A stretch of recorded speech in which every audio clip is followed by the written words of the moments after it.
sifa na utukufu. Baba wetu na Mungu wetu wa mbinguni, tunakuabudu na tunakuadhimisha mchana wa leo. Asante maana umekuwa mwema na mwaminifu katika wiki ambayo imeisha. Ukatulinda, ukatuhifadhi na ukatujalia neema na upendo wa kuingia katika nyumba yako siku ya leo. Asante kwa sababu ya kila mzee, kila mama na kila kijana na mtoto ambaye Bwana umemwezesha kuwa katika nyumba zako hata leo. Ninaomba Bwana utakuwa wa kunena na kusaidia moyo na maisha ya kila mmoja wetu kuambatana na mapenzi yako ulionayo juu ya maisha yetu. Naombea kila mmoja wetu ya kwamba moyo wake utakuwa tayari na utapokea mahusia yako na mapenzi yako ambayo umeandaa siku ya leo. Kila sauti na kila neno la kuzuia neno lako kuingia kwenye maisha yetu, tunaomba lishindwe katika jina la Yesu. Na tunaomba Roho Mtakatifu akatusaidie ili tukaweze kuelewa na kupokea kile ambacho Bwana umetumana. Hata nami ninanyenyekea Bwana ili nikawe chombo na ukanihudumie na kunibarikia hata ninapohudumia kanisa lako. Asante kwa uaminifu wako, na ni kwa jina la Bwana wetu Yesu Kristo tunaomba na kushukuru. Amen. Tumshangilie Bwana kwa sababu ya neno lake. Amen. Amen. Tunaweza keti. Bwana Yesu asifiwe. Jumapili nilihubiri about commitment. Nikasema ni vizuri tujitolee katika mambo ya Mungu.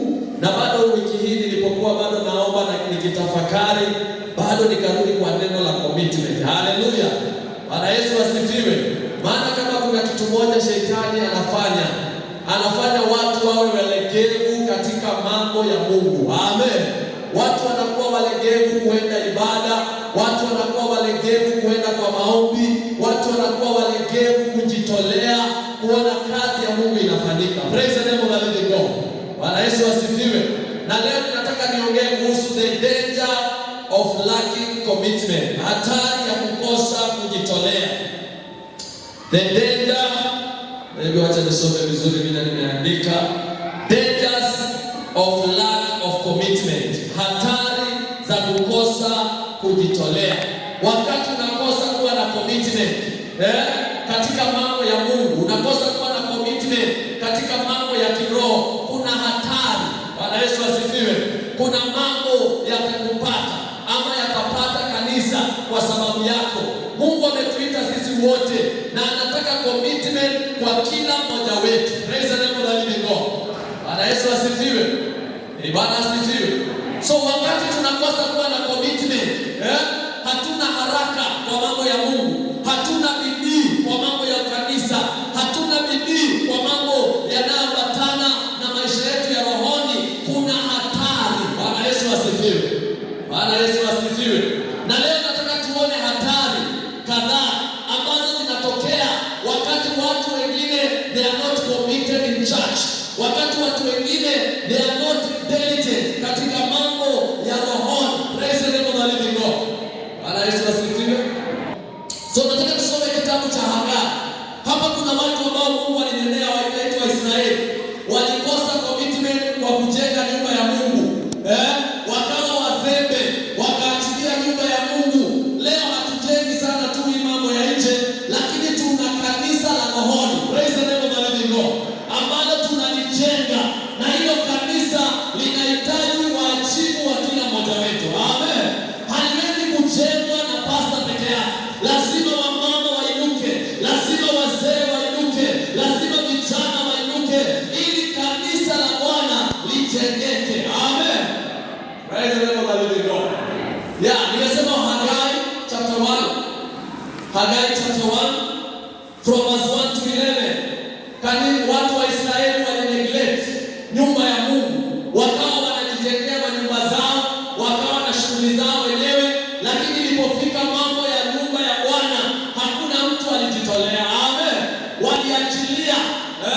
Kuna baadhi ya watu ambao hawana haja na mambo ya kanisa, wakikuja Jumapili story inaishia hapo. Amen. Praise the name of the living God. Ukienda kuuliza wewe ni wa Jumapili peke yake ama katikati ya wiki unajihusisha na mambo ya kanisa? Angalia jirani, muulize wewe ni wa Sunday tu ama Bwana Yesu asifiwe.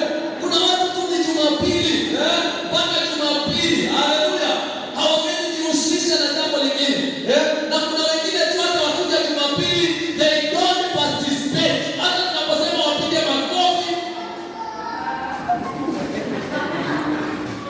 Haleluya. Hata tunaposema wasimame, unaona mtu anasimama ni kama ako na gia. Praise the name of the living God. Hey, Bwana Yesu asifiwe. Bwana Yesu asifiwe. Ambia jirani commitment. Praise the name of the living God. Unakuta hata mtu mwingine anachelewa kanisa. Na sio mara moja, inakuwa ni mazoea. Unajua kuchelewa mara moja tunaweza elewa. Haleluya.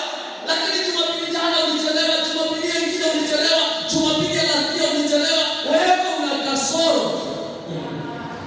Na kasoro yako ni kukosa commitment. Amen. Hauna ile hamu, hauna ile bidii ya mambo ya Mungu. Haleluya. Praise the name of the living God. Huyu dada alituambia, huyu dada anaanza simama. Allow me today to use you. Umeona na Bwana. Ameniona. Anaanza alipokuwa anatufundisha, alituambia ukipita pale karibu na banki ya Kingo saa 12 uone mtu amejifunika shuka, ujue ni yeye. 6 kwa banki ya nini?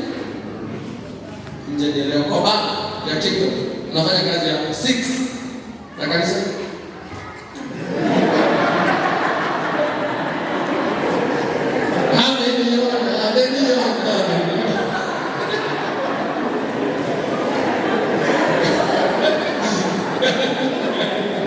Sina ubaya nasi. You are my daughter. Amen. Tunajaribu kutafuta challenge. Tuone. Praise the name of the living God. Imagine nikimtafuta nikikukuta.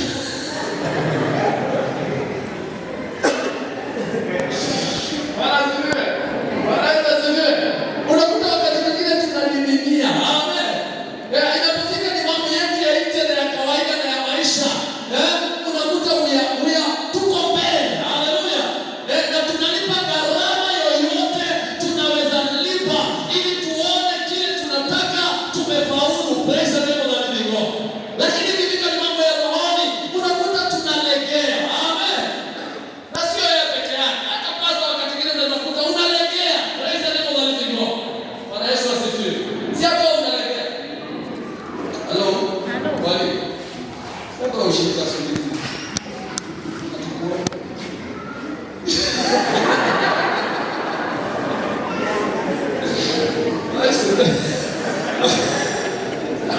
Bwana Yesu asifiwe. Salamia mtu, salamia tu jirani, muulize wewe unaonaje maneno? Wewe jirani, wewe kweli maneno. What is wrong? Haleluya. Ni kwamba hatuna trust na Mungu ama ni nini? Amen. Sometimes hatuna trust. Tunaenda tu kuba, lakini hatuna ile uhakika ya kwamba Mungu huyu tunayemwamini ni mwaminifu. Haleluya. Praise the name of the living God. Bwana Yesu asifiwe. Nilisema hapo utakuta kuna watu hawana deni ya mganga, lakini deni ya church. Deni ya church imebai kwa ofisi ya pasta. Na mganga hiyo miaka yote yeye analipa, lakini ya church. Ndio kile uko na deni kwa ofisi ya pasta. Okay, jirani, mwambie hiyo ni serious. Haleluya. Kuna watu wana deni na walisahau na walijisahaulisha, hata sio kusahau, walijisahaulisha. Na wakasema Jehova anaelewa. Na ya mganga, si hao watu pia waelewe.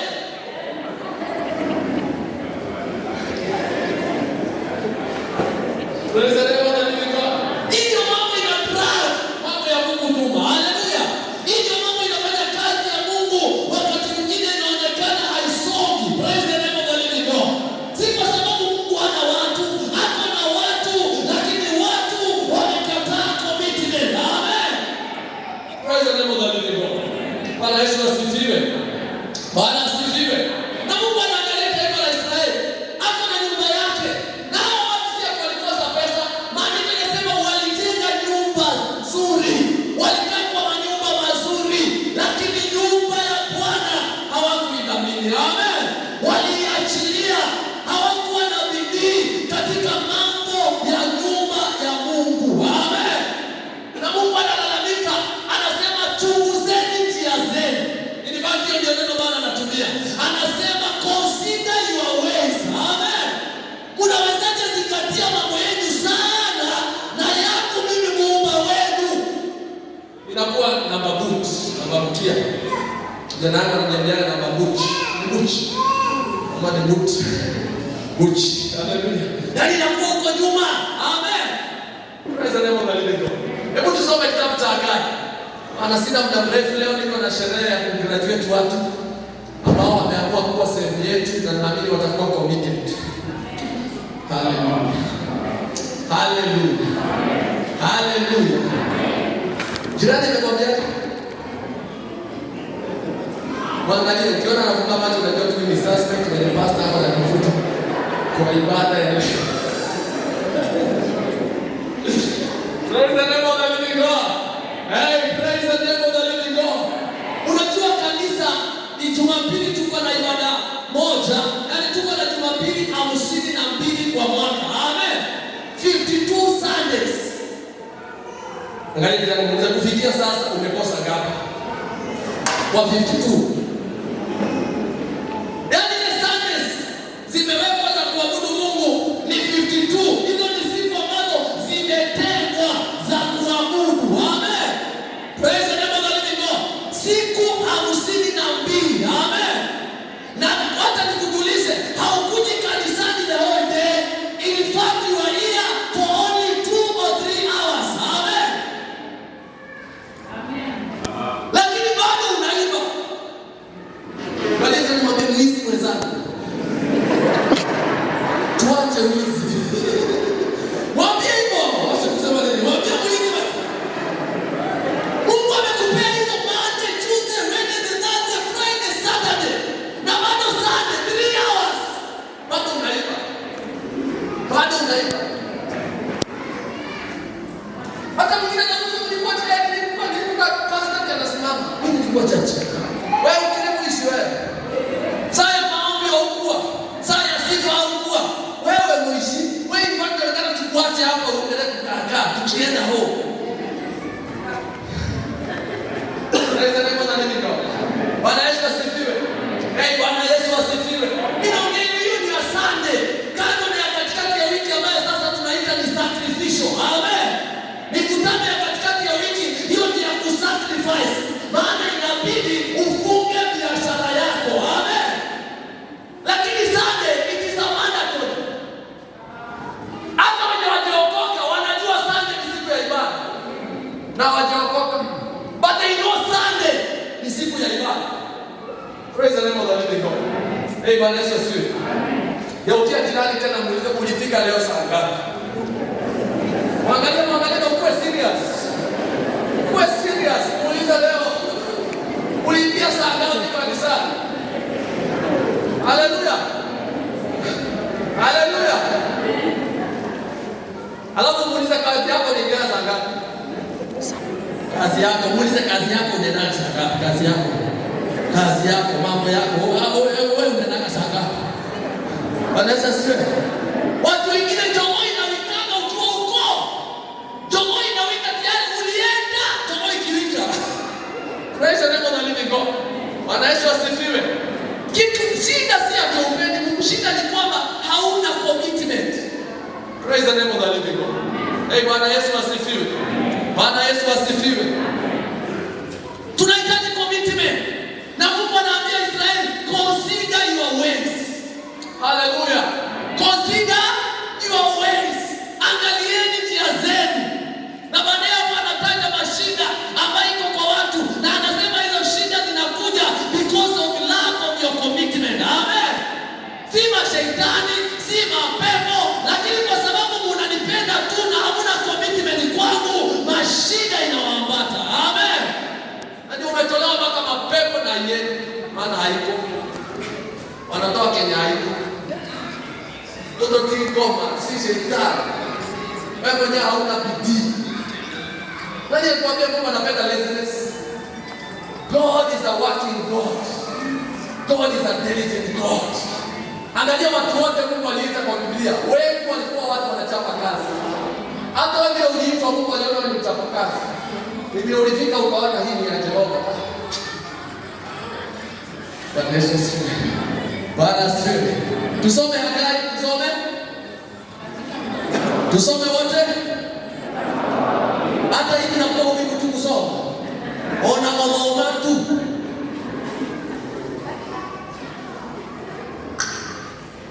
Siku moja nakaa nitaita komanda.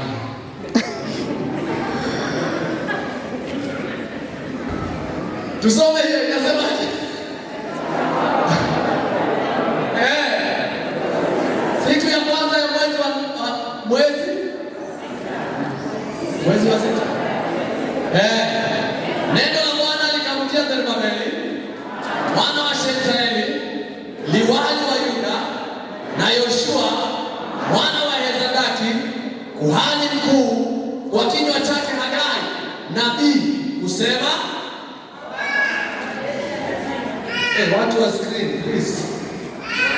Bwana wa majeshi asema hivi ya kwamba watu hao husema, huu sio wakati utupasao kuja, huu sio wakati wa kujenga nyumba ya Bwana. Sikia, wanasema this is not the time.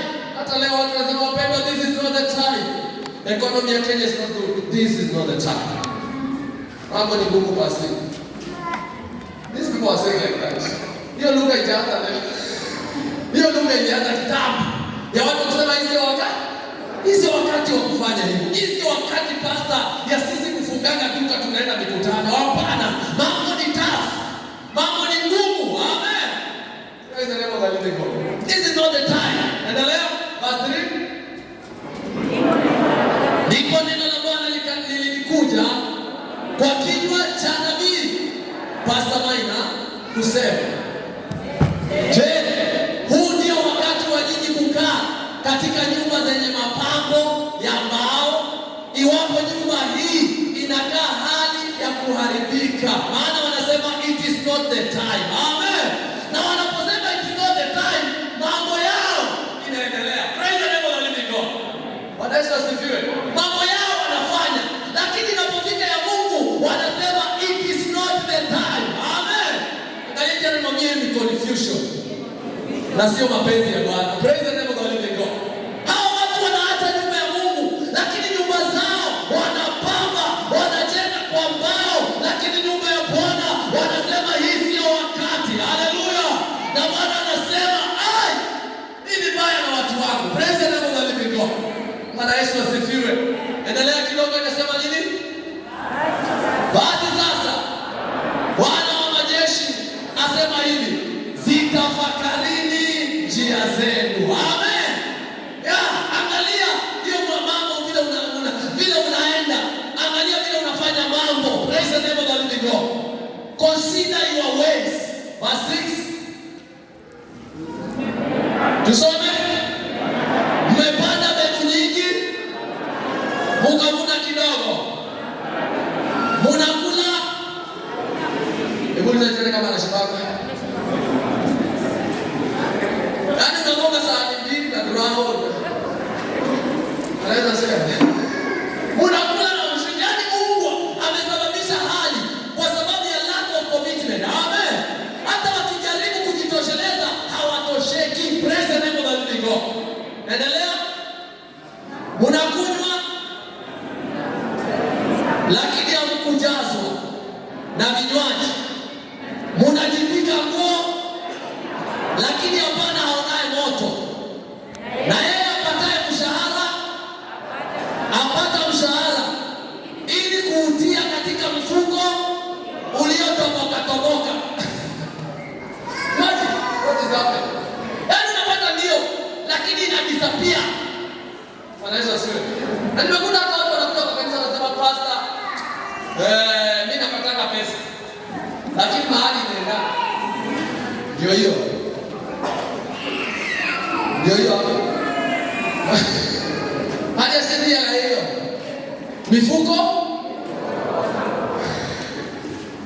Mifuko ikitoboka toboka.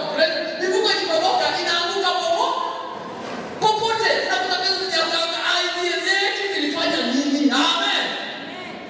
Umepata ndio, lakini kitu ya kuonyesha ulikuwa na pesa haina, hakuna sign. Praise the name of the Lord. Maana inaanguka kwa mfuko yenye imetoboka toboka. Praise the name of the Lord. Na ndio hapo Mungu anasema tafakarini njia zenu. Amen. Mambo yale mnaona mengine sio mapepo, sio shetani, ni kwa sababu mmesema hii sio wakati. Amen. Na kufanya mambo ya Mungu. Praise the name of the living God. Bwana Bwana Yesu asifiwe. Endelea. Anarudia mara ya pili. Bwana wa majeshi asema hivi, zitafakarini. Angalia mwambie kuna mashida mengine unakuwa naye nasema pepo. Muongeleshe. Mwambie kuna mashida mengine unakuwa nasema pepo. Ni commitment yako tu, amen. Zinasababisha tu vitu vingine zinakuwepo. Haleluya. Na wakati mwingine unafikiri ni mapepo na si mapepo. Praise the name of the living God. Bwana Yesu asifiwe. Endelea basi, nasema nini? Sasa Mungu anawaita, anawaambia nao, pigo mite, pandeni mlimani, mukalete miti, mukaijenge nyumba, nami nitaifurahia, nami nitatukuzwa, asema Bwana. Sikia, wakati watu wanakuwa committed, Mungu anafurahi. Haleluya. Wakati watu wanakuwa committed, Mungu anatukuzwa. Amen. Na Mungu akitukuzwa na akifurahi, lazima tubarikiwe. Amen. Praise the name of the living God. Mungu anasema anataka kutukuzwa, anataka kuwa na furaha. But it's only when you are committed. Ndiyo anasema pandeni milimani, mukalete miti, mukaijenge hii nyumba ambayo tunasema it's not time. Amen. Alafu anasema mimi nitafurahi, nami nitatukuzwa, asema Bwana. Verse 8, verse 9. Tusome verse 9. Mulitazamia vingi, kumbe vikatokea vichache. Tena mlipovileta nyumbani hiyo vichache, vikapeperushwa. Ni kwa sababu gani? Asema Bwana wa majeshi, ni kwa sababu ya nyumba yangu inayokaa hali ya kuharibika, wakati ambapo nyinyi mnakimbilia kila mtu nyumba kwake, nyumbani kwake. Yaani kila mtu anaenda kwa mambo yake, but mambo ya Mungu ijipanga. Praise the name of the living God. Bwana Yesu asifiwe. Bwana Yesu asifiwe. Anasema mlitarajia nyingi, lakini mlipata vichache, na hata hiyo vichache mlipoleta nyumbani vilipeperushwa. Na anaona ni kwa sababu gani? Anasema ni kwa sababu ya nyumba yangu. Praise the name of the living God. Bwana asifiwe. Sitaki sana kuongea tu Mungu, lakini nataka kusema mambo ya Mungu. Amen. Wakati hatudhamini mambo ya Mungu, kuna mambo pia kwa maisha yetu haitaenda sawa. Amen. Na si mapepo. Praise the name of the living God. Especially watu ambao tunakiri na tunasema tunamwamini Mungu na tunamtegemea Mungu na tunampenda Mungu, wakati tunakosa commitment kwa huyo Mungu, lazima kuna mambo haitakuwa sawa. Amen. Praise the name of the living God. Bwana Yesu asifiwe. Verse 10 inasema, tuendelee, inasema kwa sababu ya nyumba yako. Verse 10 inasema nini? Basi kwa ajili yenu mbingu zimezuiliwa zisitoe umani, nayo nchi imezuiliwa isitoe matunda yake. Endelea. Nami nikaita wakati wa joto uje juu ya nchi, na juu ya milima, na juu ya nafaka, na juu ya divai mpya, na juu ya mafuta, na juu ya kila kitu itoacho nchi, na juu ya wanadamu, na juu ya wanyama, na juu ya kazi zote za mikono. Praise the name of the living God. Bwana Yesu asifiwe. Kuna hatari wakati tunakosa commitment kwa mambo ya Mungu. Amen. Lakini tunatia bidii kwa mambo yetu. Maana hapo kulikuwa na mambo mawili, mambo ya Mungu na mambo ya mtu. Amen. Na ndio Mungu anasema nyumba yangu mmeacha, lakini mnakimbilia nyumba zenu. Amen. Bwana Yesu asifiwe. Bwana Yesu asifiwe. Kaleta nimwambie Mungu anakuita uwe committed. Wengine tulivunjika moyo tu tukaacha commitment. Wengine tuliongeleshwa tu tukarogwa na mtu tukaacha commitment. Amen. It is time you rise again in the name of Jesus. Hallelujah. Ni wakati uinuke tena katika jina la Yesu na ujitolee katika mambo ya Mungu. Amen. Ni kwa faida yako. Amen. Praise the name of the living God. Bwana Yesu asifiwe. Mungu anasema pandeni milimani, mkalete miti. Haleluya. Jitoleeni, jipeaneni kwa mambo ya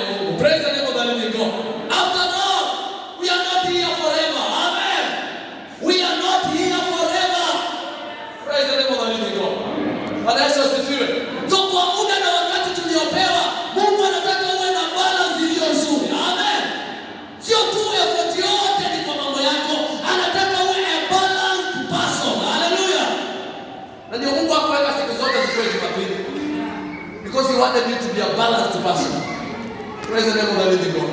Uwe na wakati wake na uwe na wakati wa maisha yako. Amen.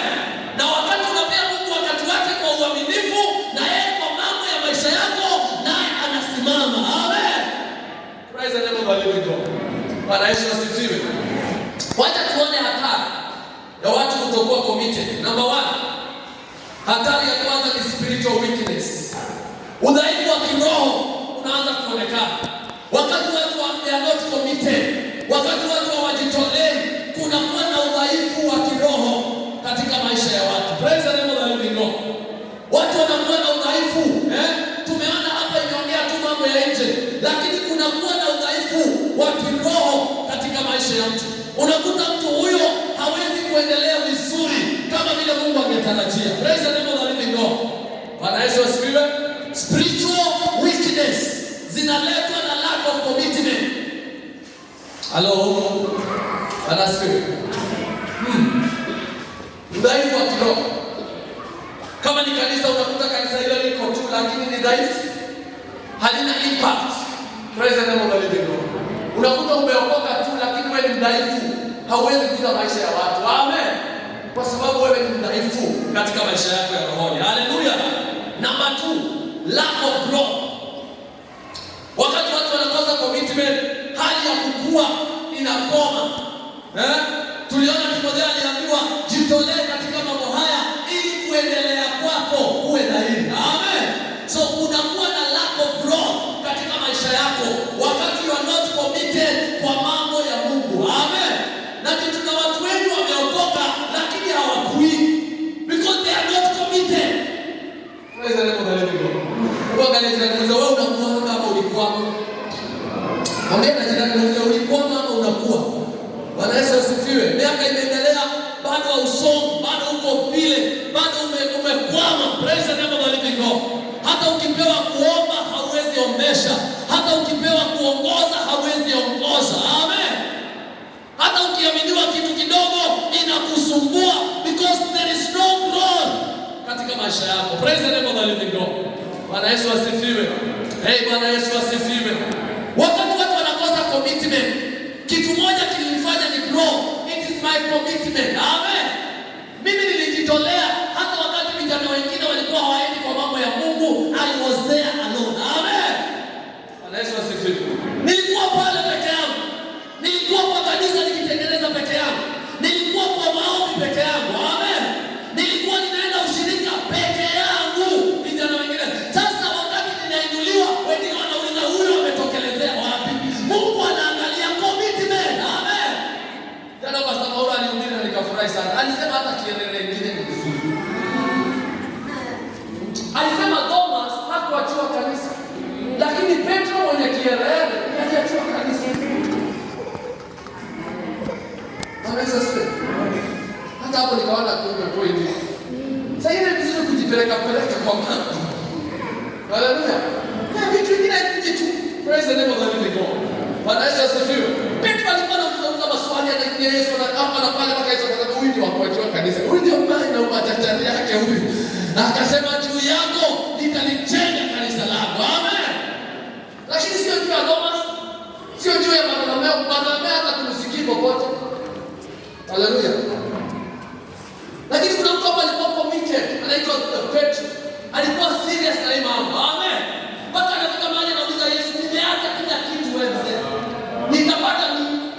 Maana hii mambo hii imeishika sana. Unajua kuna kuna shida. Praise the name of the living God. Anasema nimeacha watu, mke, ni mtu mpaka anaanza bibi. Amen. Haleluya. Amen. Nimeacha watoto. Hata kazi yangu, Yesu nilikuta ninakuwa samaki. Niliacha. Nikapata nini? Mapema ndio best. Kama ni kuachana tuachane saa hii. Bwana Yesu asifiwe. Yesu akamwambia sikia Petro, aliacha mke, aliacha ndugu, aliacha shamba, aliacha chochote kwa ajili yangu na ufalme. Atalipwa mara 100 hapa duniani na baadaye uzima wa milele. Amen. Uzima wa milele. Praise the name of the living God. Nafikiri Petro akachana akasema,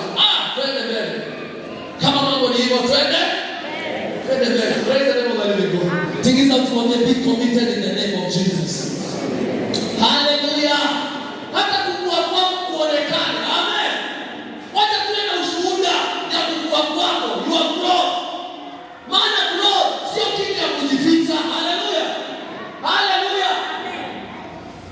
Kitu ambacho inakuwa huwezi kitaka mimba. Mama, unaweza kukaa sasa tusione, lakini kuna siku lazima tukaone. Maana inakuwa. Praise the name of the living God. Sasa kuwa, grow, na tutaona hata tukiwa hapa tutazama nama modo usio ni haraka. Hallelujah. Huyo dada anakuwa, huyo dada anaendelea, huyo ndugu anakuwa. Amen. Wakati ile watu tunawadiscuss. By the way, na tunaona mwenye anakuwa na mwenye ni mzembe.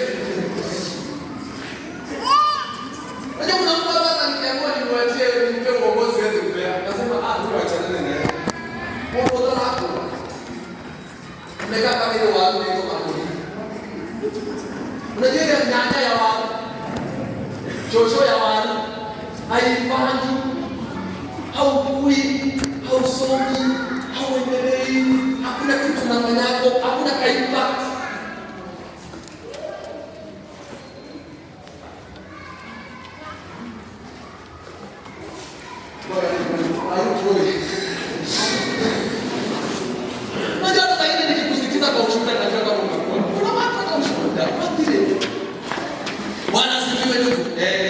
Tunaendelea vizuri.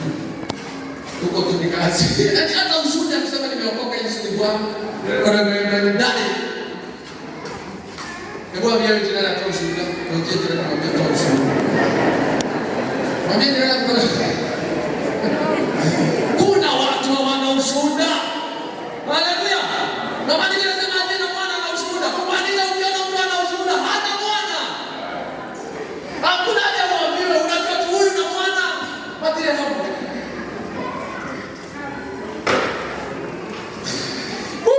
Praise the Lord, the living God.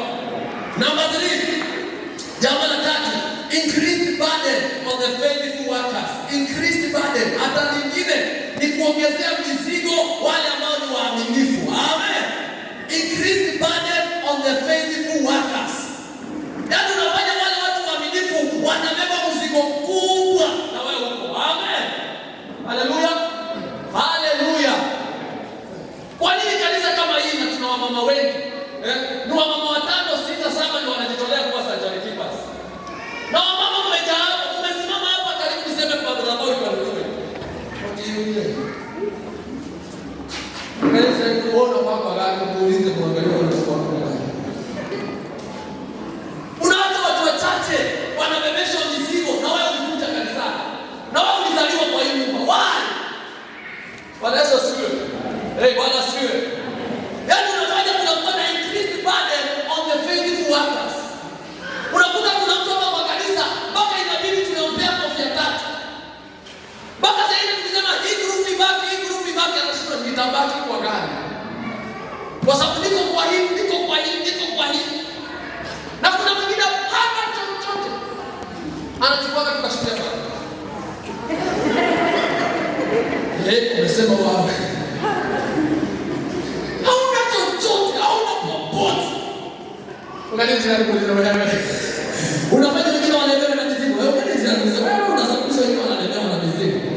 Bwana Yesu na uliitwa na uliletwa na ukachaguliwa na ukawa mwenyeji. Tulisema Jumapili kitu moja kinatusaidia kujitolea ni kujua sisi ni nani katika Kristo. Amen. Na tukasema sisi sio wapitaji katika nyumba ya Mungu. Tumekuwa wenyeji in the house of God. Sisi ni wenyeji. Biashara ya mambo ya Mungu ni biashara yetu. Praise the name of the living God.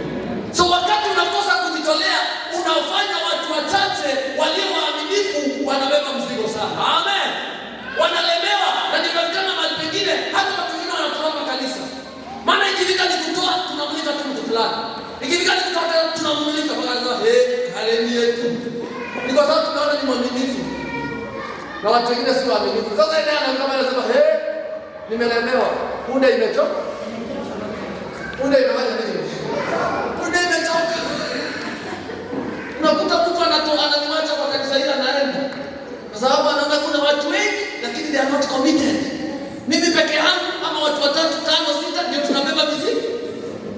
Ingiza mtu mzee, umesaidia wapi kwa mizigo hii kazi?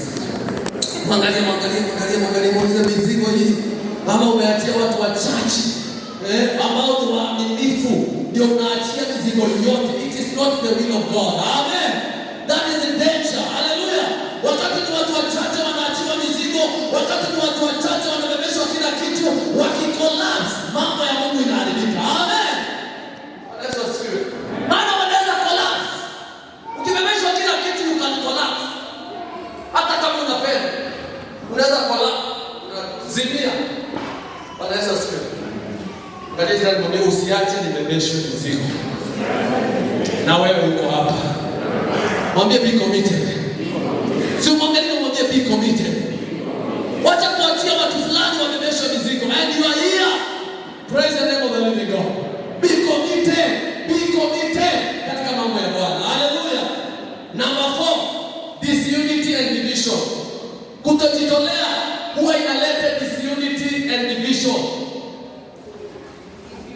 Disunity, kutokuwa na umoja na migawanyiko, inachangiwa na watu ambao hawajitolei. Maana hao watu ni rahisi sana kukriticize. People that are not committed ni rahisi sana kukriticize. Amen.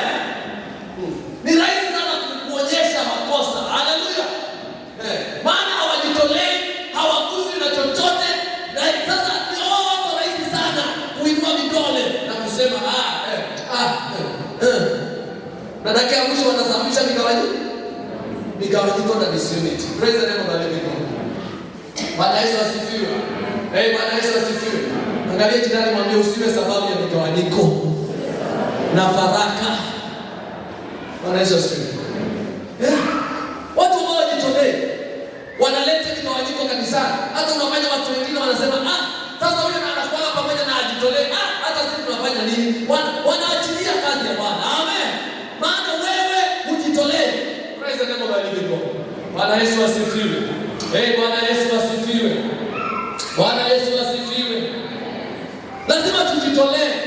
Lazima kila mmoja wetu ajielewe na tuweze kuwa committed katika mambo ya Mungu. Amen.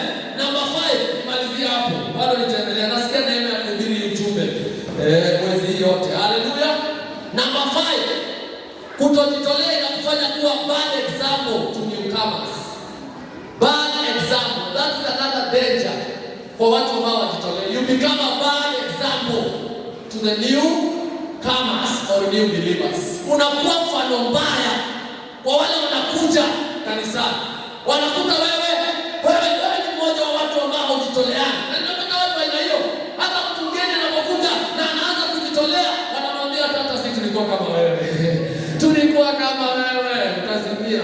Utakuta ndio atokora. Nama ndio kama kora. But they are bad example. They are a bad example. Amen. Praise God. Hata wakiongea wanaongea in negativity. Amen.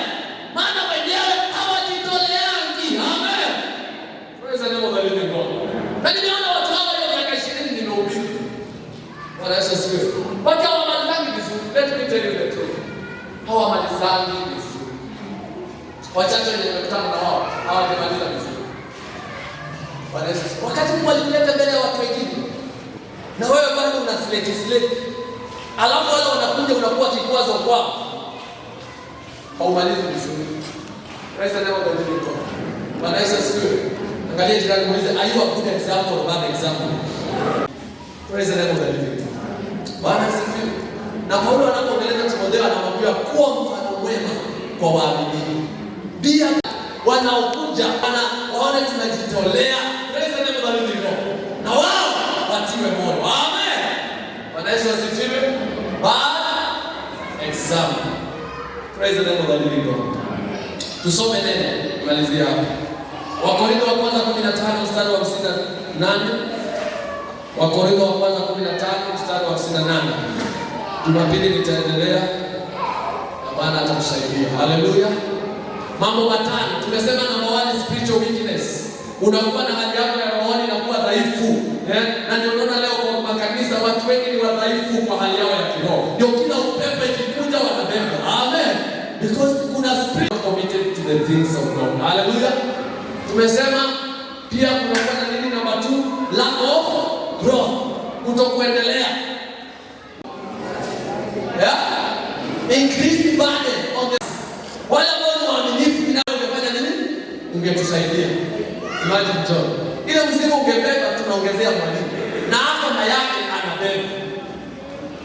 Mpaka ndio mtu anaamua enough is kuna watu wengine si hatuwapendi kujitolea, lakini sasa wamefika mahali wameona wamebebeshwa sana sana, wanaamua sasa praise the name of the living God. Bwana Yesu asifiwe. Bwana asifiwe. Lakini nataka kuwatia moyo, hata ukibebeshwa sana jitie nguvu. Praise the name of the living God. Aliyekuita ni mwaminifu. Tusome hili neno linasema nini? Ukazidi sana. Ukazidi sana. Ukazidi. Hiyo ni neno sana, ni neno la kusisitiza. Kama nilisoma Kiswahili vizuri. Haleluya. Bwana Yesu asifiwe. Ni neno la kusisitiza. Ukazidi sana. Tenda kazi ya Bwana. Siku. Sio wakati nasema ninafii. Hata wakati ya ufii. Anaweza siwe. Si wakati tu unafii, hata wakati ya ufii. Praise the name of the Lord. Bwana siku. Alafu inasema nini? Tusome hapo. Kwa kuwa mwajua ya kwamba taabu yenu sio bure katika Bwana. Amen. Hiyo commitment yako watu wanaweza puuza, watu wanaweza kosa kuidhamini, lakini mbele za Jehova, amen, sio bure. Praise the name of the living God. Bwana Yesu asifiwe. Bwana Yesu asifiwe. Na ndio tulisema Jumapili, ni vizuri kujua kuna reward ya kujitolea kwetu. Kuna reward ya commitment yetu. Hallelujah. When we are committed to the things of God, it is not in vain. Amen. Bwana Yesu asifiwe.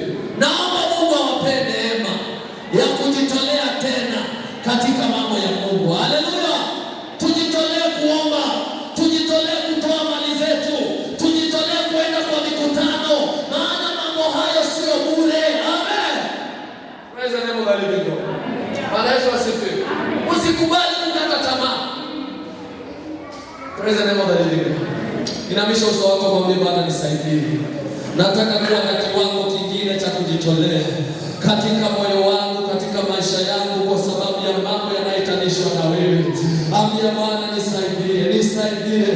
Wewe Bwana ambao umeniona kama vile ulivyoona Waisraeli walioachilia nyuma yako Bwana, wakaziendea njia zao na mambo yao, lakini kukawa na matatizo hapa na pale.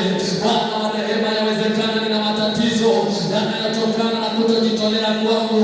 Ninaomba rehema zako, ninaomba Bwana uniguze tena ili niweze kujitolea kama vile moyo wako unavyotamani. Ambia Bwana kusaidie na kwamba utakuwa na commitment katika mambo ya Mungu, katika jina la Yesu. Hautachukulia mambo ya Mungu hivi. Utajitolea kufika kwa ibada, utajitolea kutoa mali zako, utajitolea kutafuta Bwana, utajitolea kusaidia wengine ili waendelee kukaa katika nyumba ya Bwana katika jina la Yesu. Maana Bwana anatuangalia kila mmoja wetu kujitolea kwetu kwa sababu ya kazi yake.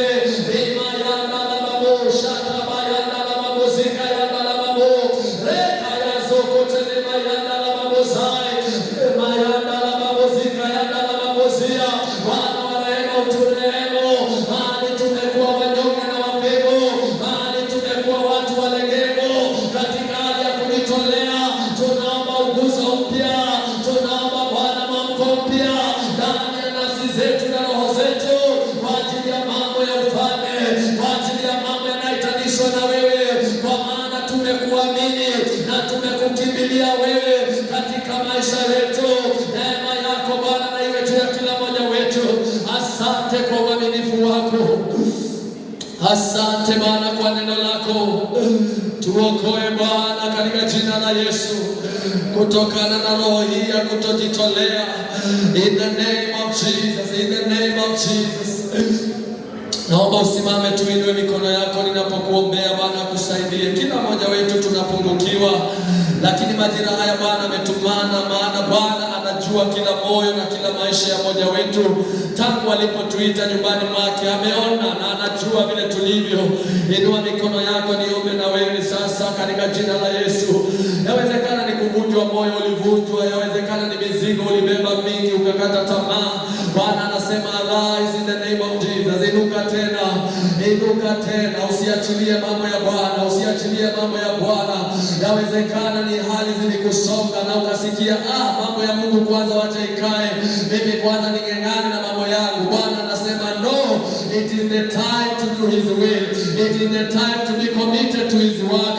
Inua mikono katika jina la Yesu. Baba, katika jina la Bwana wetu Yesu Kristo, umeweka neno hili kwa uzito ndani ya moyo wangu, ya kwamba ni wakati tuinuke na tuzidi kujitolea sana kwa sababu ya mambo yako Jehova Gai. Ninaomba na kila ndugu na kila dada ambaye amekuwa akilisikia neno hili, ya kwamba Bwana utamsaidia mahali amedhoofika, mahali amekuwa mdhaifu, mahali amekuwa mlegevu.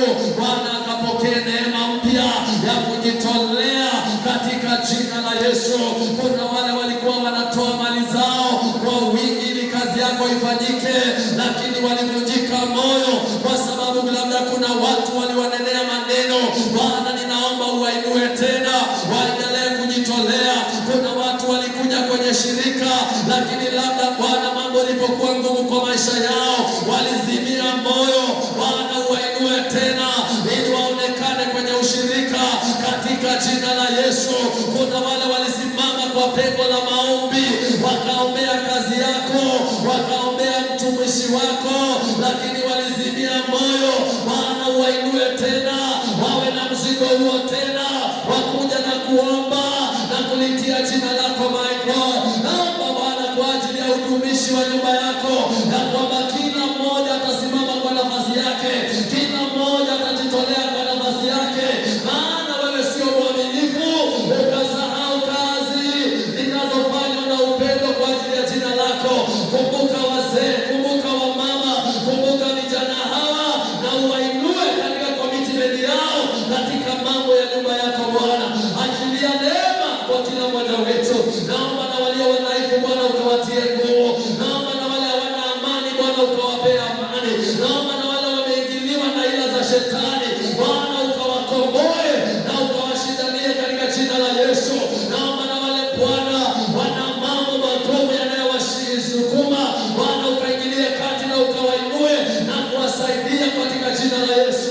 Maana maandiko inasema hakuna neno lililogumu kwako katika jina la Yesu. Na waombea baraka, na waombea ushindi, na waombea neema na msaada wako kila mmoja wao. Na ni kwa jina la Bwana wetu Yesu Kristo tumeomba na kuamini.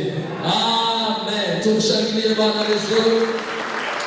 Salamia mtu mwambie let us be committed. Mwambie let us be committed.